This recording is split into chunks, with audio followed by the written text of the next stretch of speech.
Good afternoon.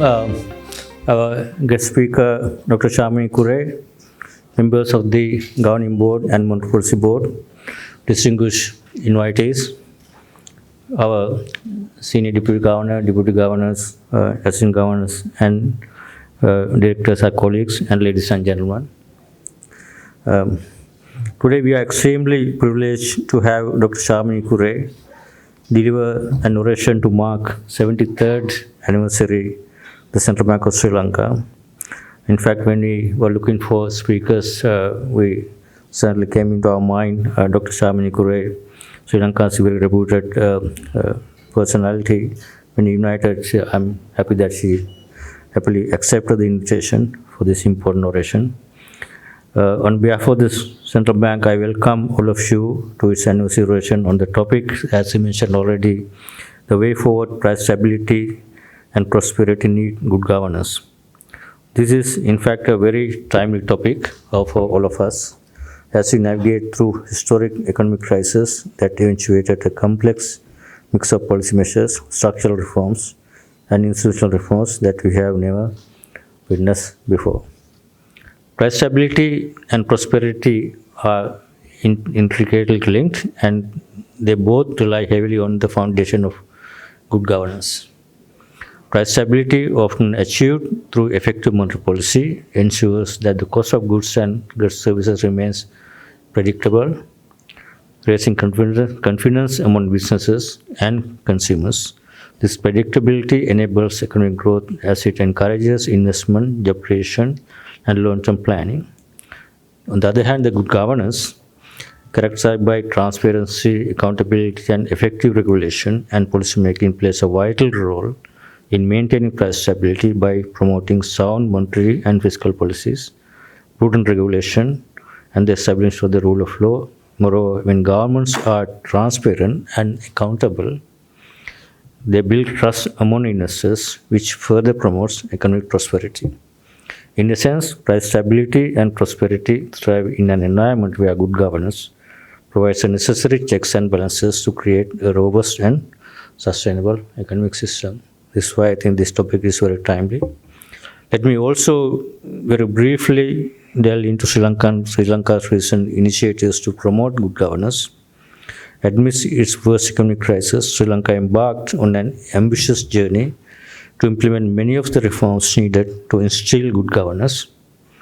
The legislative framework introduced by the Central Bank of Sri Lanka Act is one of the major steps towards this end. We don't know we have a new act.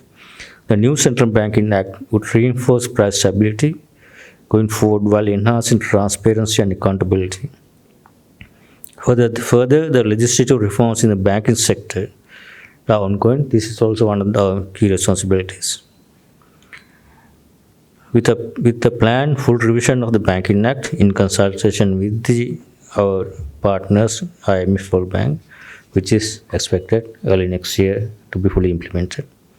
Further, the government has initiated a wide range of reforms with the support of the IMF Center Fund Facility and the strong commitments under the facility to address the long-standing structural and institutional issues in Sri Lanka, thereby enabling the country to reach its growth potential.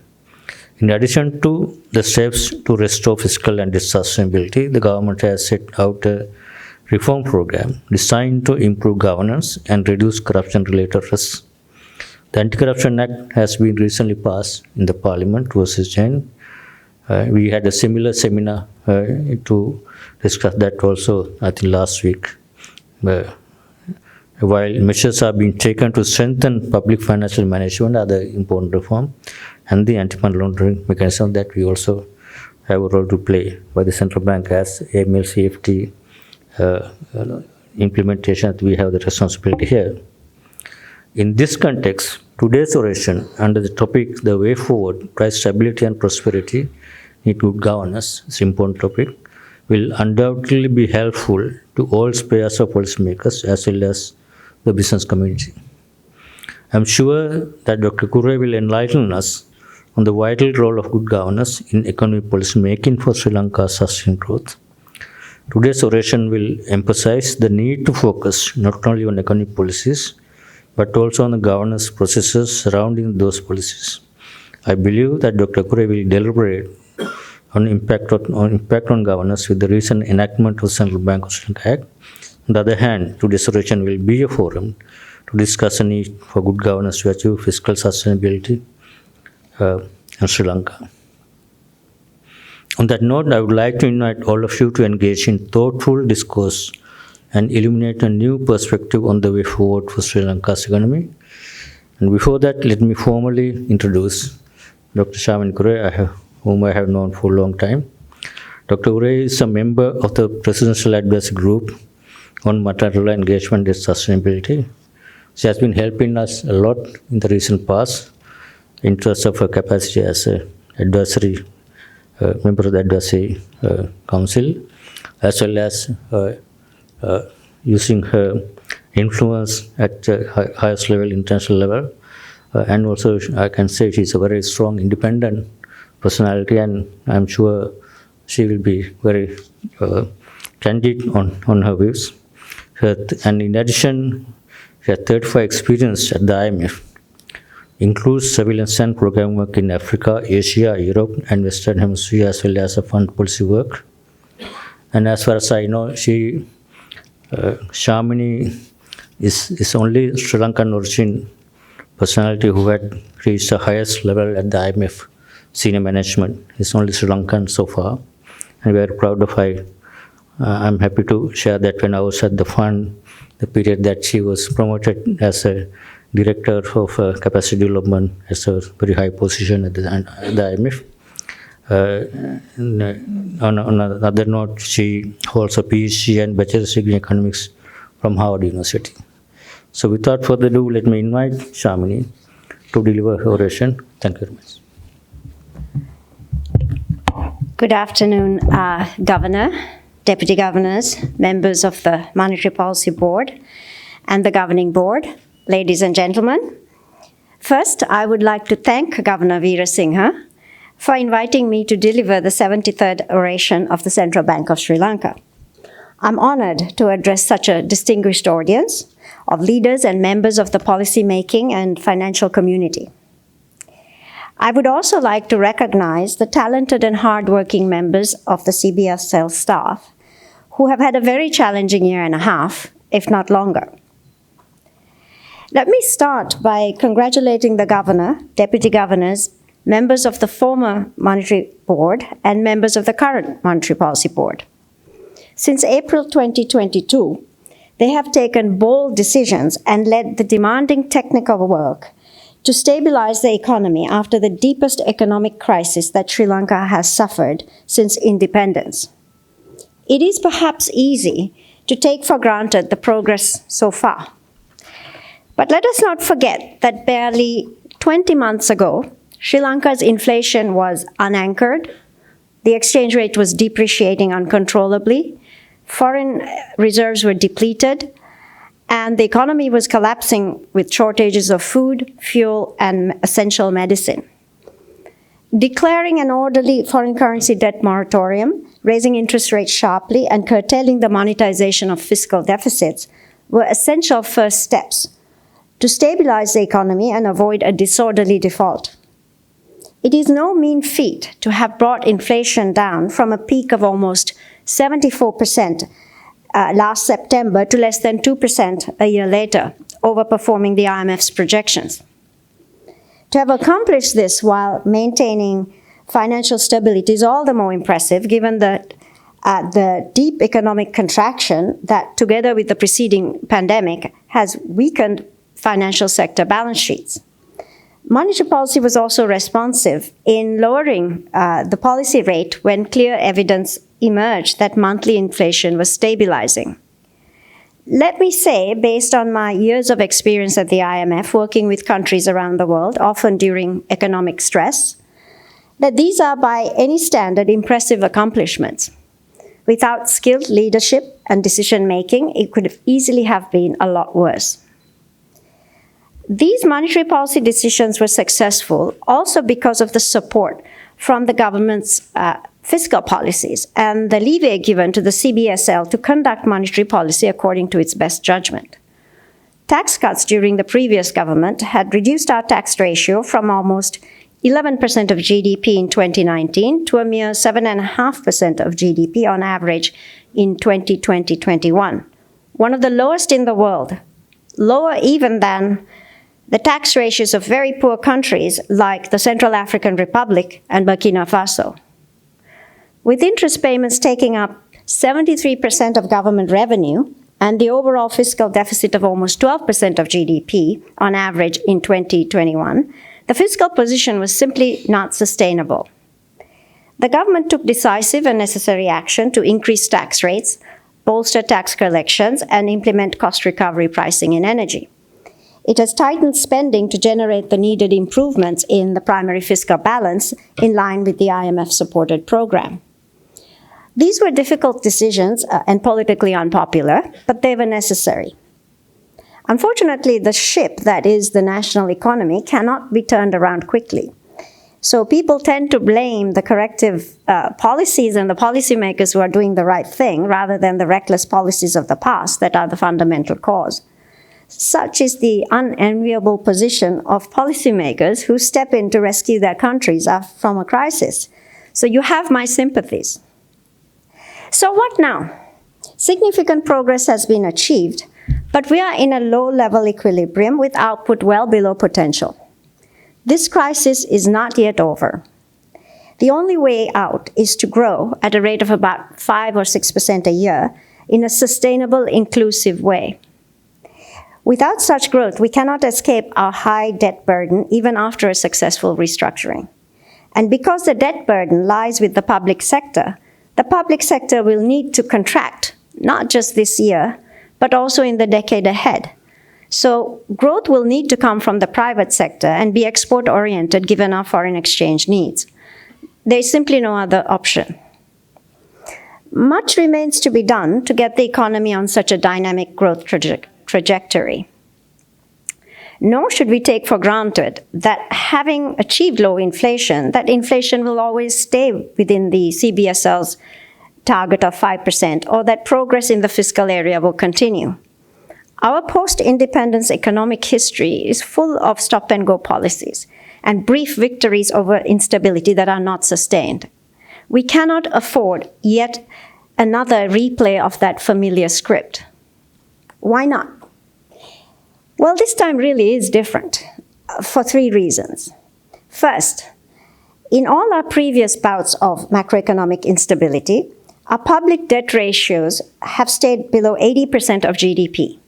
Tax revenues have never been as low as they were in 2021, and we had never defaulted on our debt.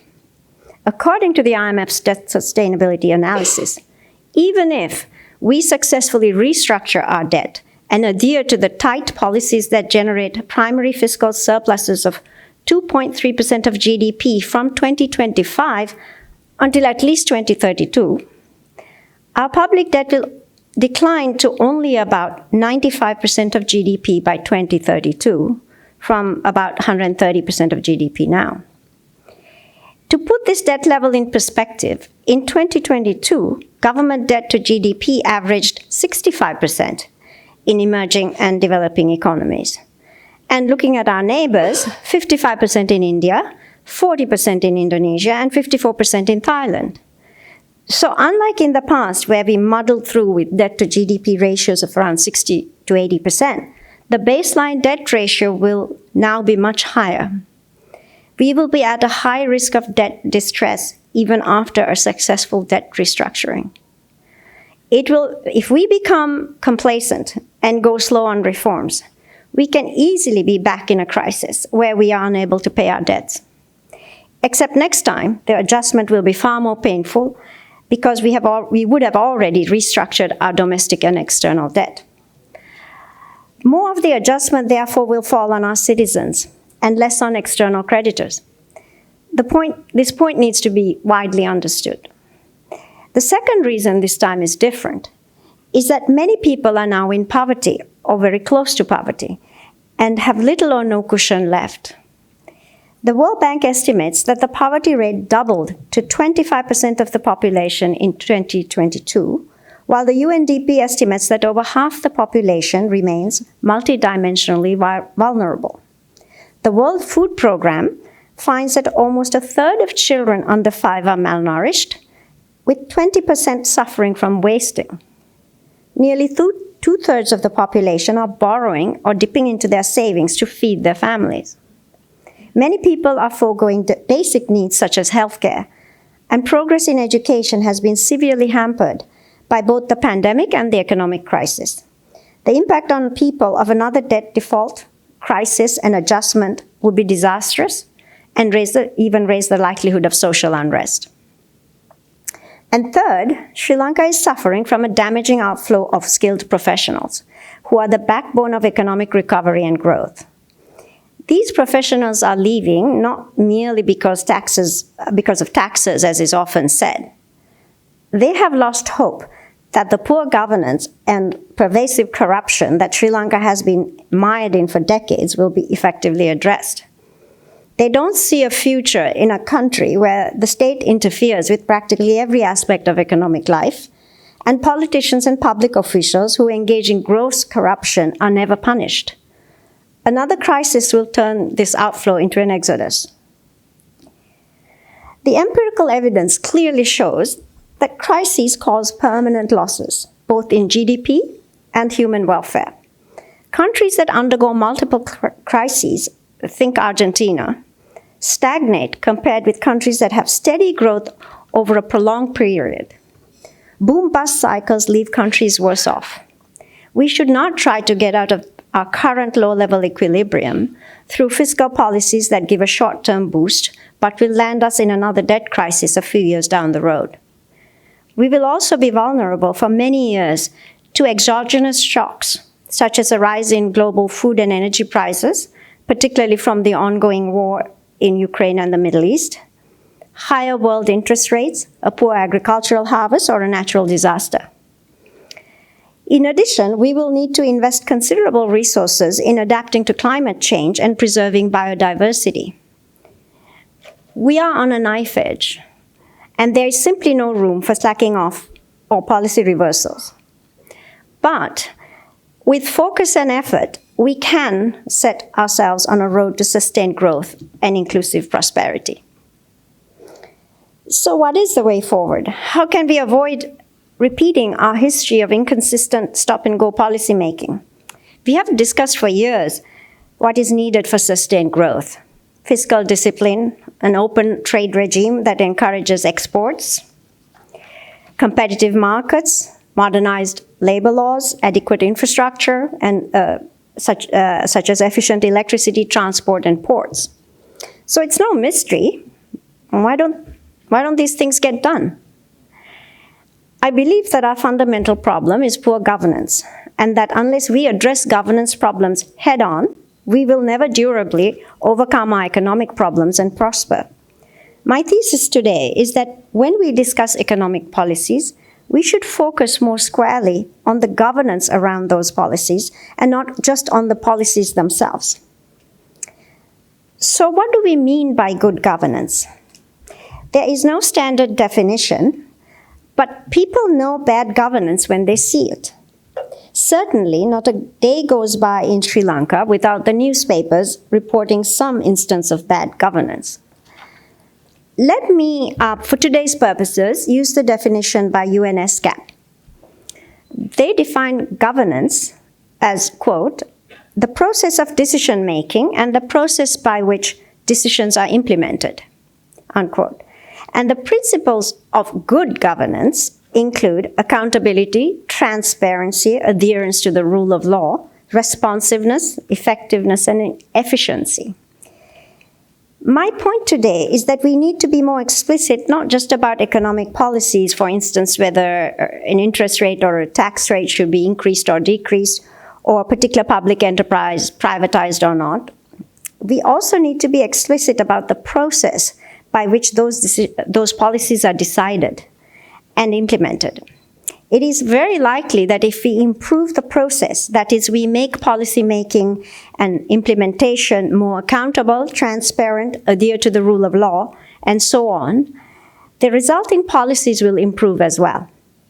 It is also likely that if we have good policy making processes and strong institutions, good policies will continue even if the politics turns bad. I do want to acknowledge that getting to good governance is no simple task. It requires sustained social pressure and political will to take on the vested interest who are served by poor governance. People sometimes complain that nothing works in Sri Lanka. Actually, that's not quite true. Things work very well for a small group of people.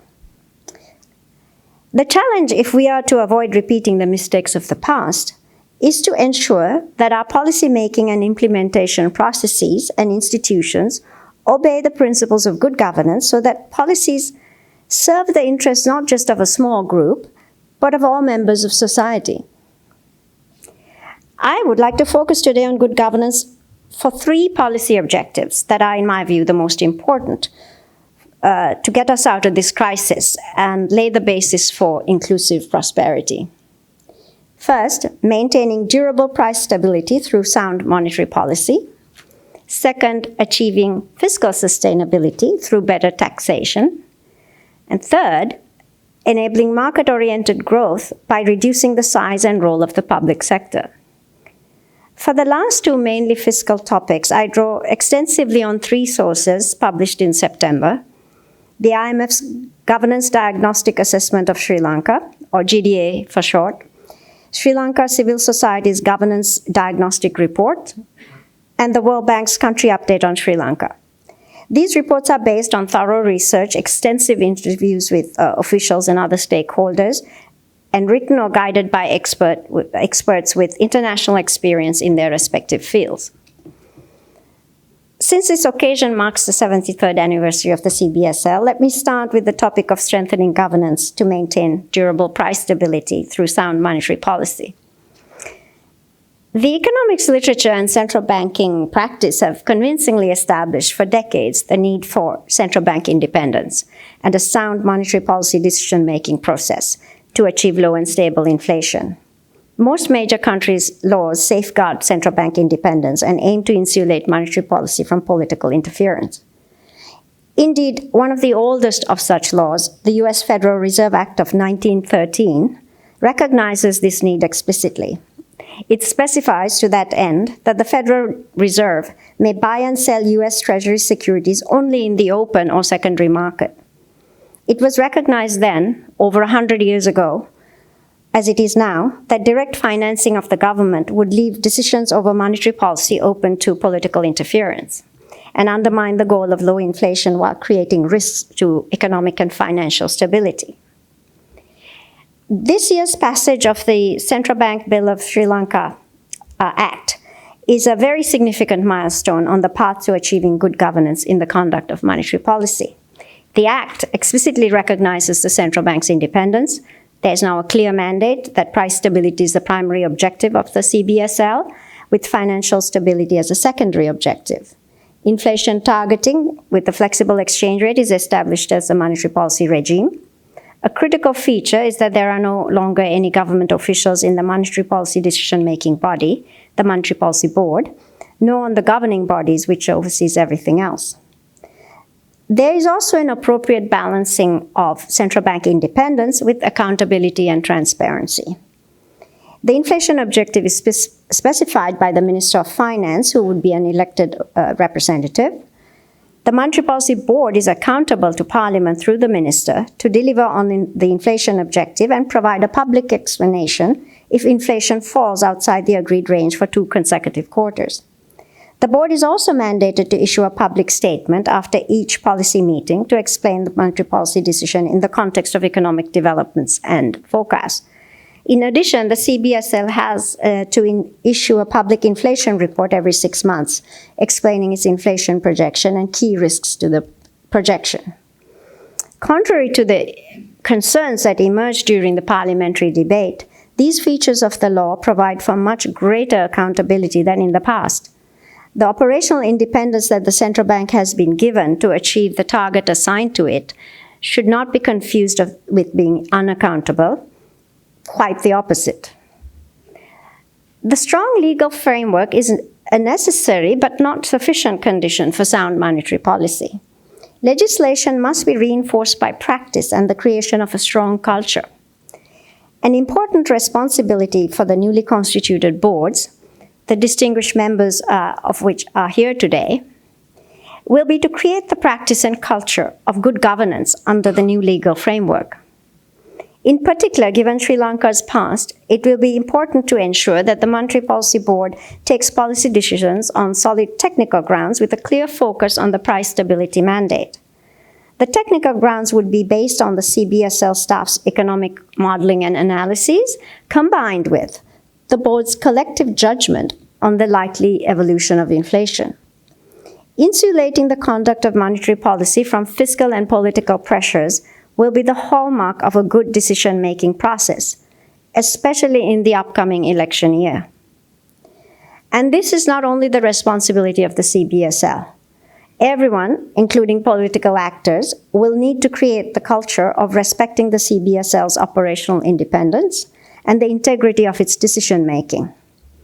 Central bank independence needs to be supported by our social and political culture. The newly independent CBSL will also need to promote a culture of transparency. The new law includes key features such as post-meeting public statements, regular inflation reports, statements in anticipation of significant shocks, and answering to Parliament. While many central banks publish inflation reports and post-meeting statements, they are not all equally illuminating. Some statements are anodyne, avoid addressing substantive issues the decision-making body grappled with. But others, such as those by the Nordic central banks, the Bank of England, and the Fed, inform the public about the substance of the issues the policy committee discussed. They give a sense not only of the balance of risk to inflation, but also how the committee sees the likely stance of its policy rate looking forward. Transparency is a must-have, not simply a nice-to-have in an inflation targeting regime. Clear explanations of how the Monetary Policy Board sees inflation risks and how its actions will keep future inflation within the target range are needed to anchor inflation expectations of financial markets and the public so that the actual inflation stays within the target range. Transparent communication may initially be met with some confusion and misinterpretation, but over time, both financial markets and the public will learn how the Monetary Policy Board assesses inflation risks and how it is likely to react to shocks. This will help the CBSL keep inflation within its target range, even when the economy is subjected to significant shocks. As the CBSL law gets established and the bank's practices evolve, a further strengthening of the legislation could be considered to safeguard the CBSL's independence. In my view, 3 features of the law could be re-examined in that context, the last of which is the most important. First, we need to reconsider the description of the powers, duties, and functions of the central bank. Article 7J states the CBSL will, quote, act as financial advisor and banker to the government, while Article 7K states that it will act as fiscal agent of the government. Given the context in Sri Lanka, where the government has relied on the central bank for expertise, the reference to financial advisor is understandable, but not desirable. To safeguard more securely the CBSL's independence, there needs to be a sharper line between its activities and the activities of government. Also, given Sri Lanka's history of money finance deficits, it is best to avoid describing the CBSL as banker to the government. In common understanding, a banker gives credit and liquidity to its clients. However, the main point of the CBSL law is to ensure that the CBSL does neither. In my view, therefore, Article 7J should be eliminated altogether and Article 7K amended to describe the CBSL as fiscal agent and depository of the government so that it can carry out normal central banking functions such as holding government deposits and effecting payments through government accounts held at the bank. Eliminating this reference would also help people understand that the primary function of the central bank is to serve the public by protecting the value of the currency. That is, the amount of goods and services they can buy with their money, which is what price stability achieves. Let me make clear that protecting the value of the currency shouldn't be misunderstood to keeping the nominal exchange rate constant. A flexible exchange rate is essential to absorb shocks to the economy and facilitate the adjustment of relative prices, the so-called real exchange rate. The focus of the central bank needs to be on the price level as a whole, not just the traded component of it. A second strengthening given Sri Lanka's history is to consider ring-fencing even more tightly the requirement imposed by the Supreme Court that the government should have access to direct central bank financing in emergency circumstances. The central bank's job, including in emergency situations, is to provide liquidity to the market as a whole, not to the government in particular. For instance, the US Federal Reserve intervened in financial markets during the September 11 terrorist attacks in 2001, the global financial crisis in 2008, and when the COVID pandemic hit in early 2020. If the government has an emergency financing need, it can and should issue short-term treasury bills in the market. If the market is short of liquidity, the central bank can provide liquidity through the market through various means, such as reverse repo operations from the banking system and/or the liquidity support facility to stabilize financial conditions. This is different from providing direct financing to the government. Third, and most importantly, the size of the Monetary Policy Board should be reduced, in my view, to 5 or 7 members and not include the members of the governing board. Let me hasten to add that this has nothing to do with the current members of these boards, all of whom are enormously qualified and distinguished. My point is about the structure of the decision-making bodies from a good governance point of view. Why do I say this? First, the conduct of monetary policy should be seen mainly as a technical function, carried out by people with specific expertise in economics and finance. With the exception of the governor, having the same membership across 2 boards mixes this very specific function with oversight functions, which belong to the governing board and which require a broader range of expertise, including banking, legal, accounting and audit, and risk management. Second, it's important to isolate the monetary policy decision which affects the entire country from the governance function which is specific to the central bank.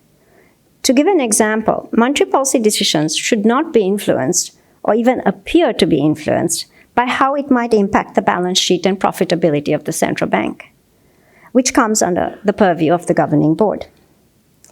Third, a large monetary policy-making body dilutes the transparency and accountability that is critical for the effective inflation targeting regime. It is difficult, in my view, to hold a group as large as 11 people accountable for a policy decision. A 5-member board headed by the governor, comprising 2 deputy governors and 2 independent experts from outside the central bank, would be more nimble and cohesive. Finally, and most critically, it is highly unusual for the externally appointed members of a monetary policy body to outnumber the members from the central bank staff. In fact, I couldn't find a single example of such a structure in a major central bank. This feature potentially opens the CBSL to political interference. A more common structure where the number of central bank staff is matched by outside members allows a governor to cast the deciding vote if there is an even split between insiders and outsiders on a monetary policy decision. It thus places a greater degree of accountability on the governor when reporting to Parliament and the public. The current structure of the Monetary Policy Board, where other than the governor there are 2 central bank staff members and as many as 8 outside members, is in my view problematic, given the policy decisions are taken by a majority vote. A future government could exert political influence over monetary policy decisions by swamping the board with political appointees. This, in my view, seriously threatens the independence of the CBSL and needs to be rectified. Let me now turn to good governance to meet the second policy objective, that I said I would address, namely achieving fiscal sustainability. Professor Lawrence Summers of Harvard University likes to say that IMF stands for "it's mostly fiscal." This could certainly be said of Sri Lanka. The source of almost all our economic problems is our collective inability to impose fiscal discipline and adequate standards of governance on both the central government and the larger public sector. Our successful Asian neighbors who have had IMF-supported programs, India, Korea, Thailand, Malaysia, have avoided resorting repeatedly to the IMF. We, on the other hand, have gone 17 times to the world's lender of last resort. They say cats have 9 lives. Sri Lanka seems to have at least 17. The bottom line is that we need to stop relying on the lender of last resort. We are like a diabetes patient who refuses to give up their sugar-laden diet and repeatedly ends up in the emergency room. And then some people even blame the emergency room doctor, the IMF, for the severity of the treatment needed to save us. Having achieved some semblance of macro stability, the biggest danger now is that we will do what we have often done in the past.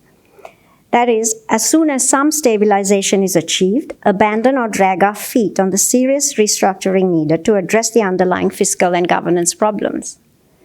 Many of the reforms promised under the current program are similar to what we have promised before, but never consistently implemented. We need to change our diet by strengthening the governance to achieve fiscal sustainability, not because the IMF or external creditors require it, but because if we don't, we will be in crisis again. To achieve fiscal sustainability, we need better taxation. Adam Smith, in his treatise on the wealth of nations, wrote that tax policy should adhere to 4 principles: fairness, certainty, convenience, and efficiency. Principles that are consistent with the principles of good governance. The OECD has established similar criteria with the added criterion of neutrality, meaning a tax system should raise revenue without distorting incentives vis-à-vis any particular activity or choice. Although Sri Lanka's tax regime was improved by the 2022 tax reforms, it is fair to say that it still violates all 5 principles. Let me provide 3 examples to illustrate the point. First example, Sri Lanka relies excessively on indirect taxes rather than direct taxes, and on taxing labor rather than capital. Both aspects violate the principle of fairness, as indirect taxes shift the tax burden towards the poor, who spend more of their income on goods and services, while capital income accrues mainly to the rich.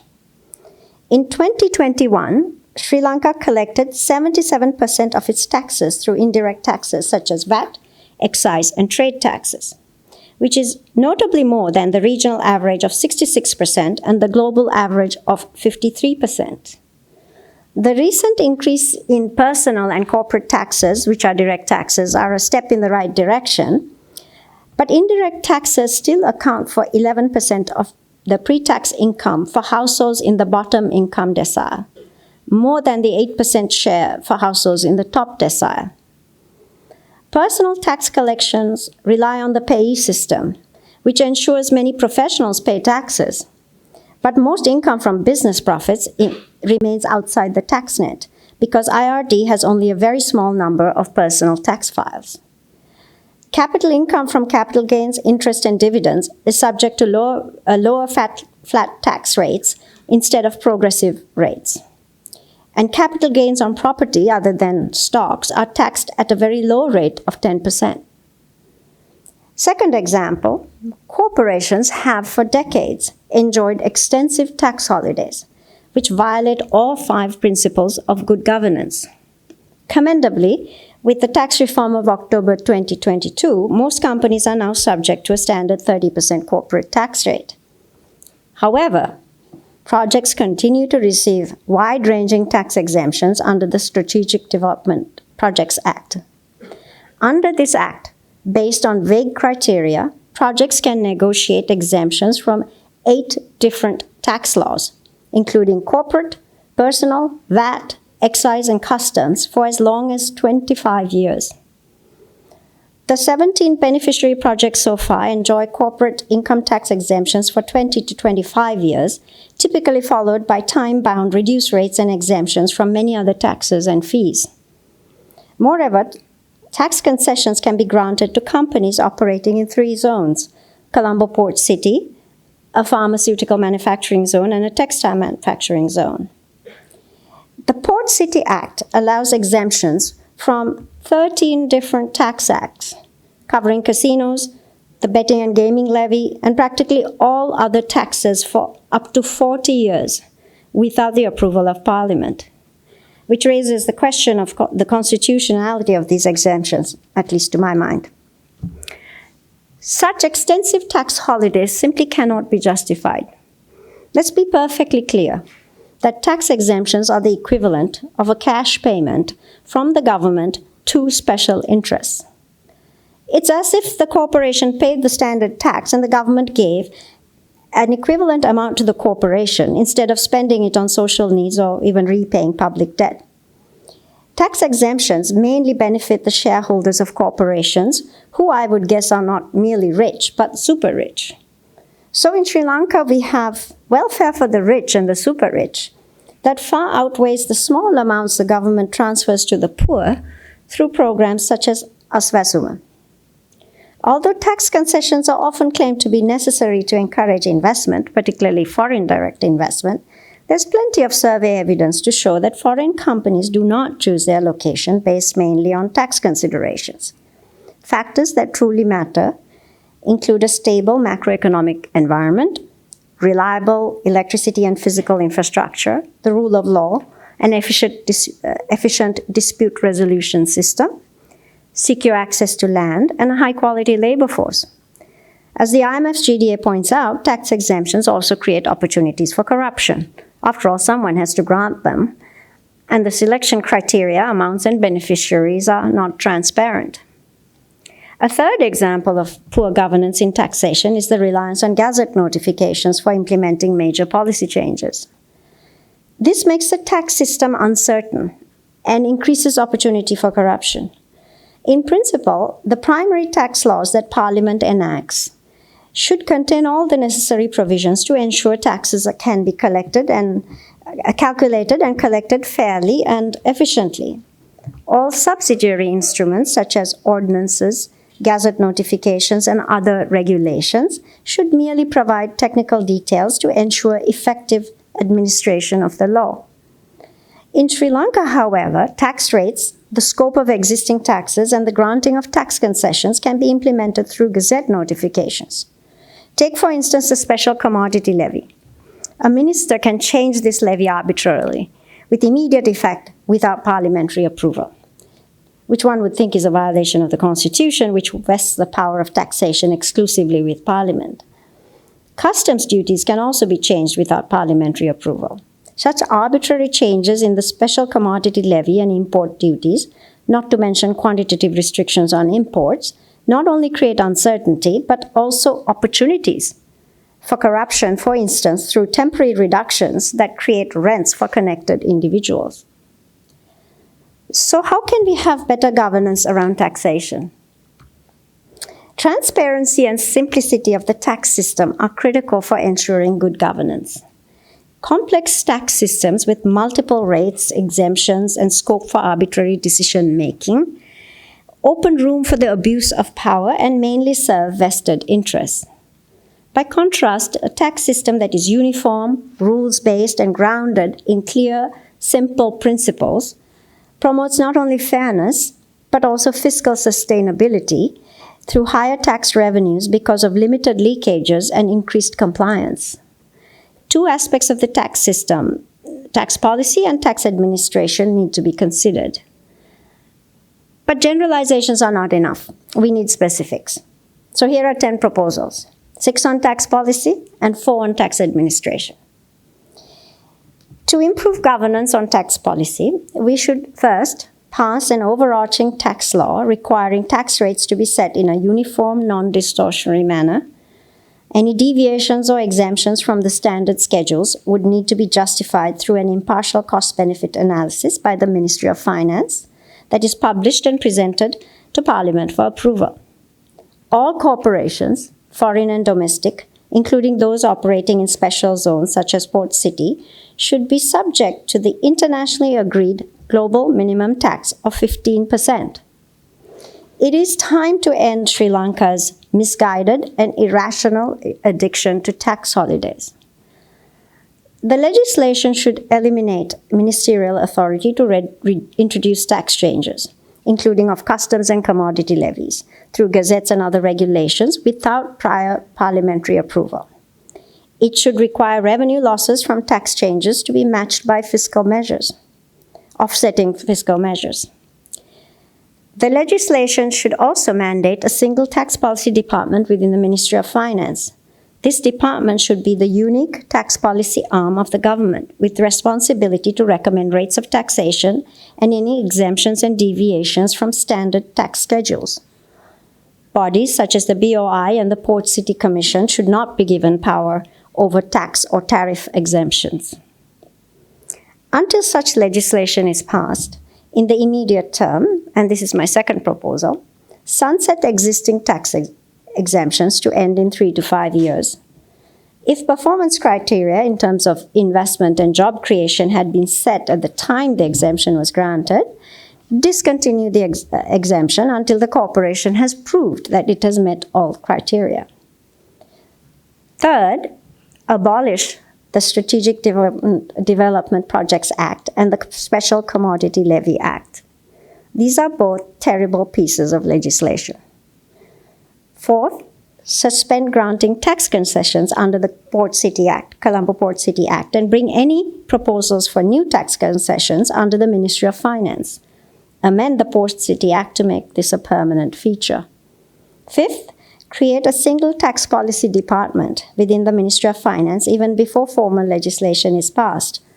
Transfer authority to that department to design and evaluate customs duties, excise taxes, and new tax concessions, including in Port City, based on clearly defined criteria.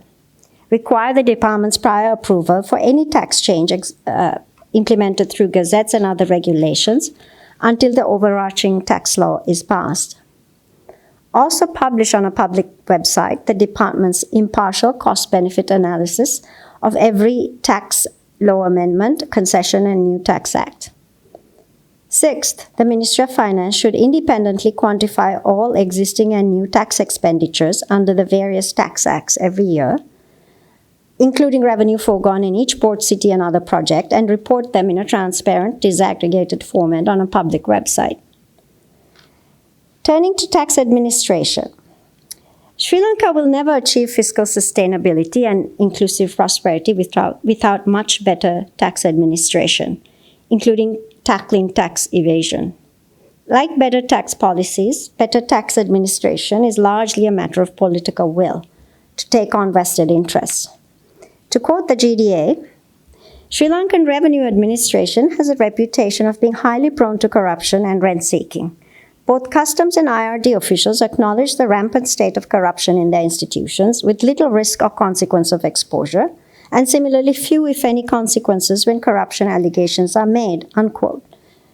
The report goes on to say, quote, "There's virtually no culture of integrity observed, with corruption allegedly found at every level.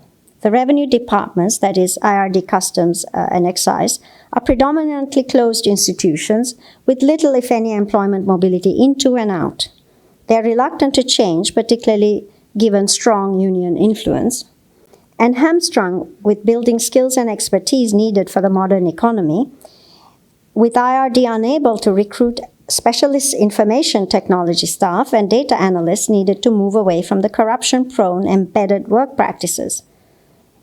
Given that Customs and IRD employ about more than 4,000 staff, it's not a matter of staffing levels, but a question of modernizing skills and expertise levels."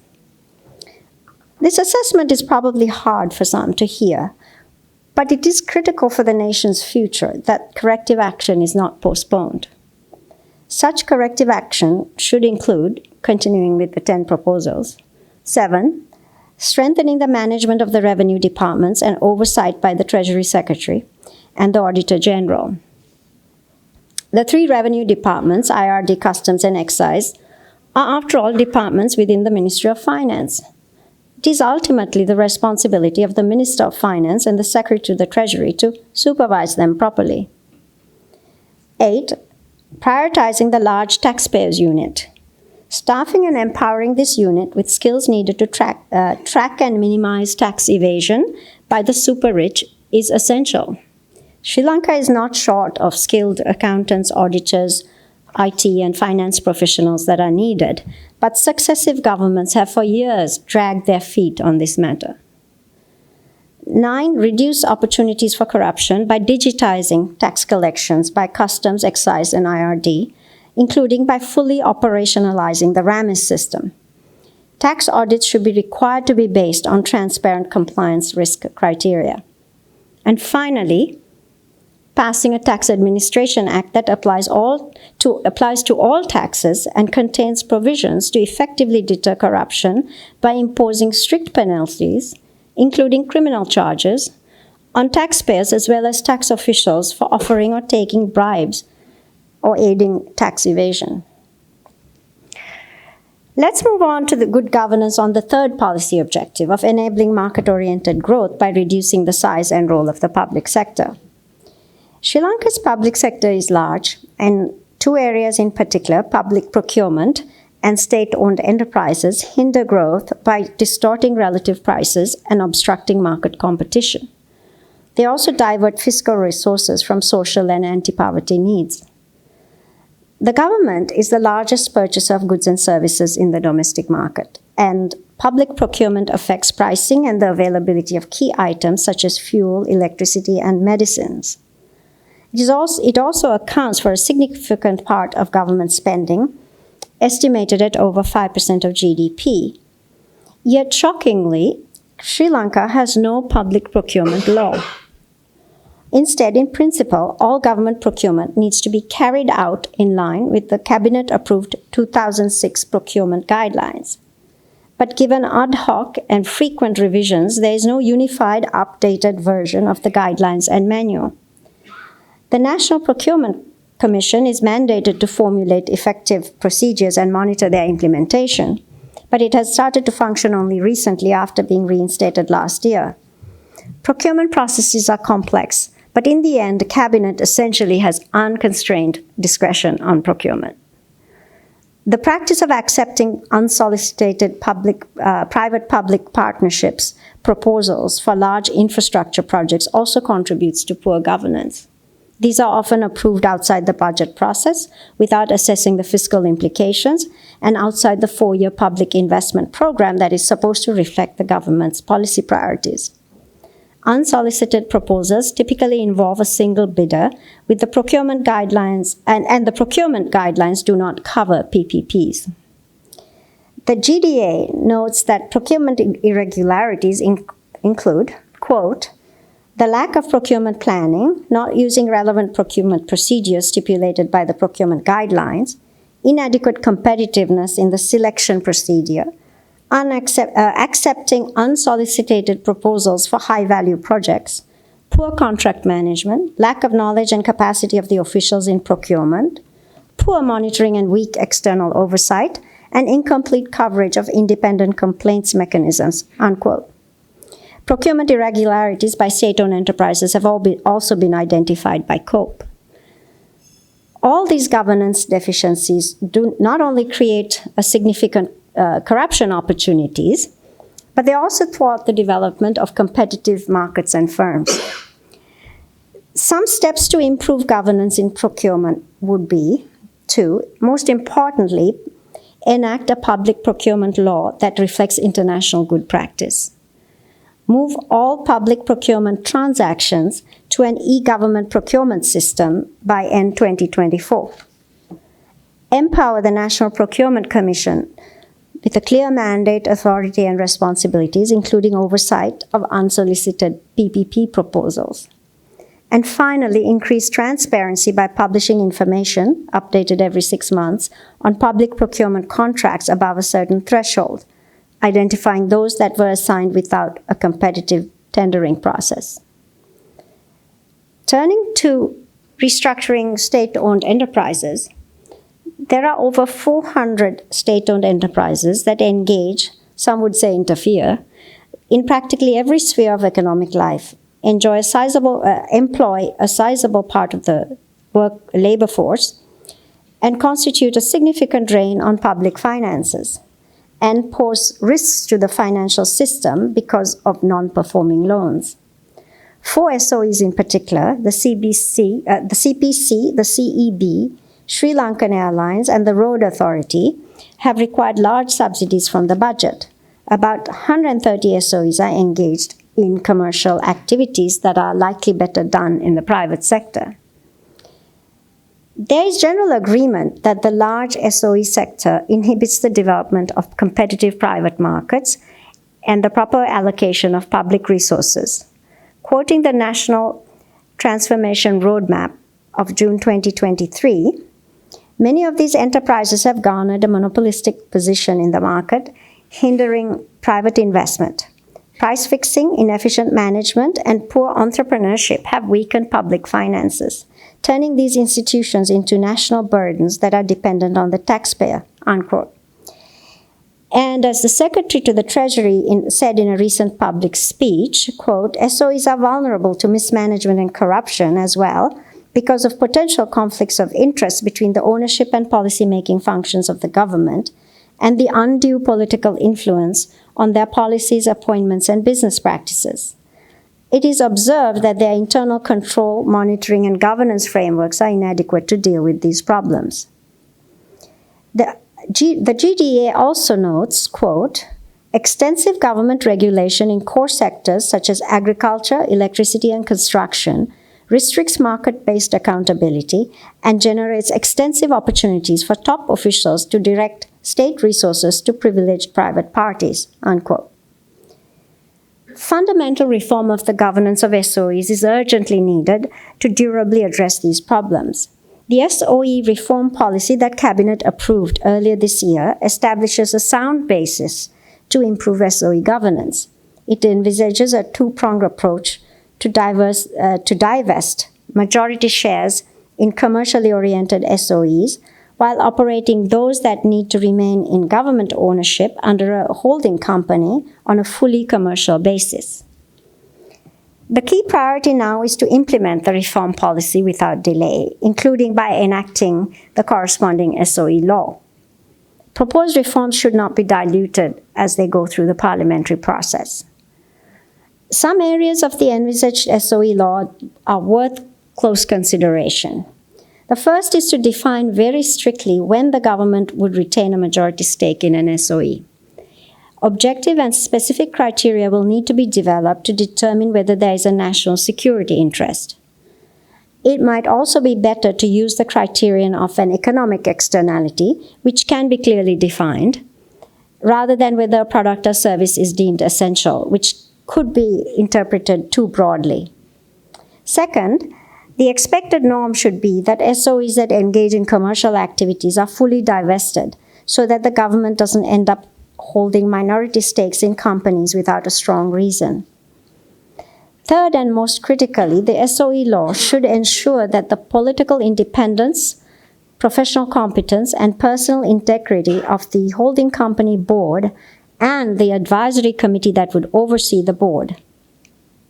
It will be important to ensure that line ministries cannot be involved in managing and influencing SOEs or in any privatization process.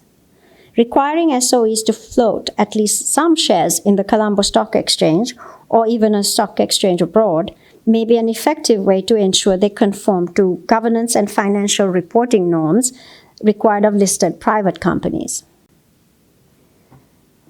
In conclusion, I have discussed today the importance of good governance to achieve durable price stability and prosperity, which is an aspiration of all Sri Lankans. A main point I want to make is that this crisis really is different. The path ahead is narrow because our debt will remain high for many years. It is fraught with risks of political backsliding, resistance from vested interests, reform fatigue, and exogenous shocks. There is no room for complacency or slacking off on reforms if we are to avoid another potentially more devastating crisis. As we mark the 73rd anniversary of the CBSL, we can be encouraged by the progress made in achieving price stability and good governance over the conduct of monetary policy. But the central bank law and fostering an independent, transparent CBSL culture do not guarantee that the CBSL's independence will be safeguarded in the future. It needs to be supported by a sustainable fiscal position and a market-oriented economy that delivers strong, inclusive growth. I have focused today on 3 areas where I believe progress is critical. I've suggested 17 practical actions to strengthen governance, 3 on central bank independence, 10 on the tax system, and 4 on public procurement, in addition to implementing the 2023 SOE reform policy. That might seem like a lot, but well, it's only one action for each time that we've gone to the world's lender of last resort. I do believe, though, that this crisis is also an opportunity. It is an opportunity to take on the vested interests that have blocked good governance for so long, and to undertake the reforms needed to achieve inclusive prosperity. The challenge is to strengthen our economic institutions and governance so that economic policies will remain sound, even when the country is subjected to exogenous and political shocks. Other countries like India, Thailand, and Korea have suffered crises and emerged stronger and more resilient by strengthening their institutions and governance. We must do so as well. Thank you for your attention.